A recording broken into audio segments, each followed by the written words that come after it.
Assalamualaikum warahmatullahi wabarakatuh.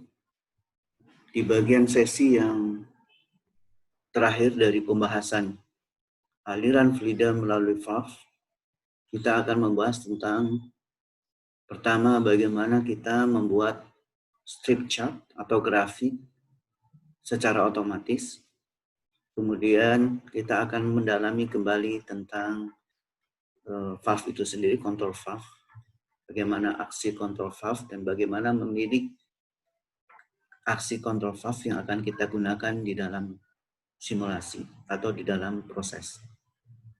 Kemudian tadi bahwa kita menampilkan strip chart atau aliran atau sebenarnya bukan hanya aliran, kita bisa menampilkan kondisi operasi yang lain, misalnya suhu dan sebagainya, ya, variabel-variabel yang lain menggunakan strip chart.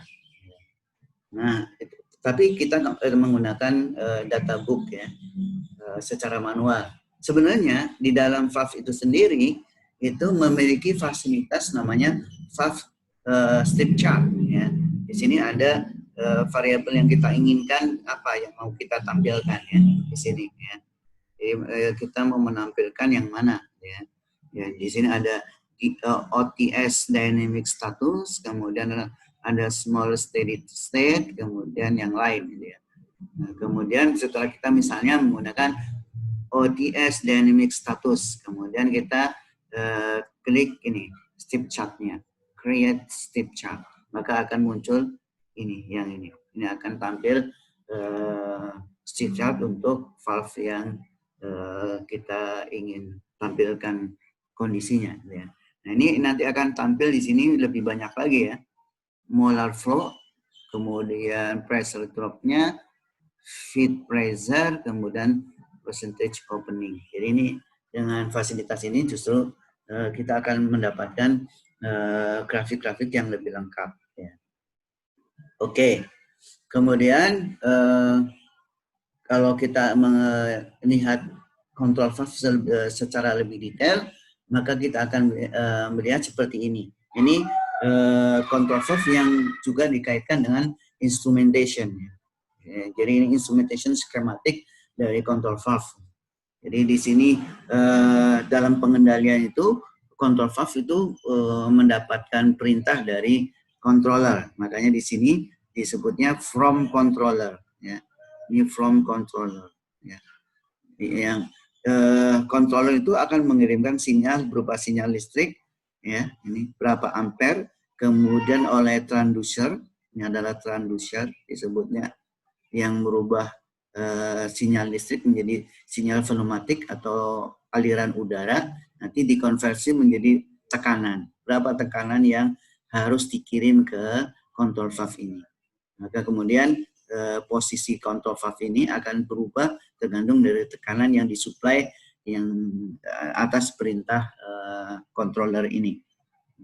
Jadi ini seperti itu yang terkait dengan control valve, bagaimana dia membuka dan menutup. Berikutnya kita akan membahas tentang aksi control valve. Yani untuk menjawab pertanyaan, tindakan apa yang akan kita inginkan terhadap valve saat suplai energinya gagal, saat air pressure tadi tidak mengalir atau tidak ada suplai energi. Nah, tentu jawabannya terkait dengan posisi gagal atau fail position dari valve. Nah, pertimbangan pemilihan posisi gagalnya yang paling utama adalah safety. Nah, di dalam Unisim sebenarnya banyak hal juga yang bisa kita eksplorasi dari valve ini. Ya. Jadi kita bisa mengeksplorasi banyak hal dari valve. Gitu. Dalam bagian Windows Dynamic, kita akan bisa melihat nih, di bagian Dynamic, Windows Dynamic, kita akan banyak melihat ini speknya, pipe-nya, bahkan torque up dan sebagainya, termasuk malfunction tadi, ya, malfunction. Ya. Jadi posisi gagal tadi. Nah, di posisi gagal ini ada banyak pilihan. Mungkin lebih banyak dari yang ada di teori ya.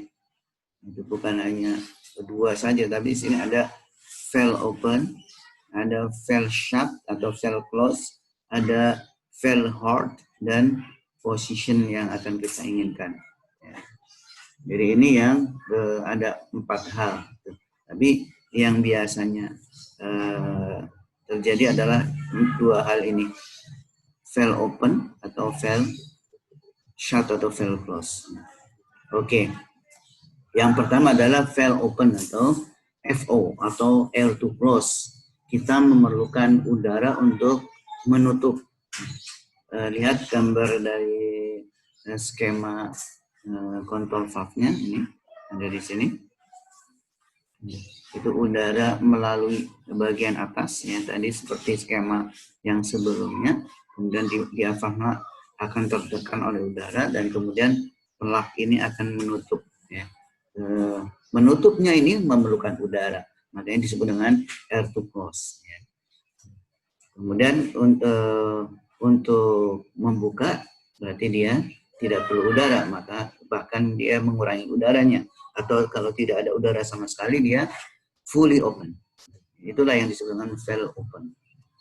Jenis kedua adalah valve close, atau kalau tidak ada udara dia tertutup secara sempurna, atau dengan kata lain air to open, EO, memerlukan udara jika kita ingin membuka. Ya. Jadi ya, aliran udara melalui bagian bawah. Ya. Jadi itu dari bagian bawah diafragma, kemudian pegasnya ada di atas, sehingga dia secara otomatis kalau tidak ada udara, pegas akan menekan ke bawah.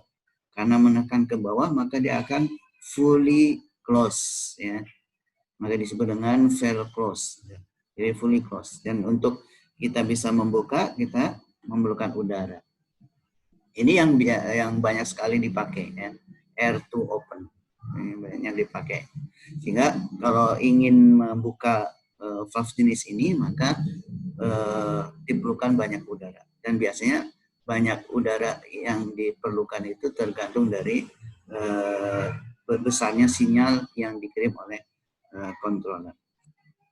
Nah, bagaimana pemilihannya? Ini akan tergantung dari prosesnya, bahkan proses secara keseluruhan, ya. Bukan hanya terkait tadi ya dengan safety. Contohnya adalah pada proses pemanasan, ya. Ini sekali lagi ini prosesnya adalah pemanasan. Tentu yang baik adalah menggunakan valve close, valve. Jadi kalau tidak ada udara yang disuplai ke valve, itu dia akan menutup secara sempurna, sehingga media pemanas ini yang akan tertutup dan tidak akan terjadi namanya over temperature, overheating ya. Tidak terjadi overheating. Jadi dan ini kondisi yang sangat berbahaya. Jadi bisa terjadi banyak hal ya. Bisa meledak, bisa terjadi kebakaran dan sebagainya. Ini harus dihindari gitu. Akan tetapi kalau jenis fluidanya adalah polimer, ini hal lain ya. Kenapa? Karena kalau pemanasnya mati ya, kita menggunakan valve close ya, langsung pemanasnya mati, bisa terjadi solidasi. Polimer itu akan menjadi padat, akan membeku, memadat. Dan ini akan menyumbat seluruh aliran-aliran yang dilalui oleh polimer tersebut. Dan ini tentu tidak aman. Ya. Ini akan membahayakan juga. Maka lebih baik menggunakan valve open valve. Jadi biarkan pemanasnya itu berjalan. Tentu kita akan antisipasi dengan hal yang lain untuk bisa mengurangi overheating tadi. Ini terkait dengan pemilihan valve.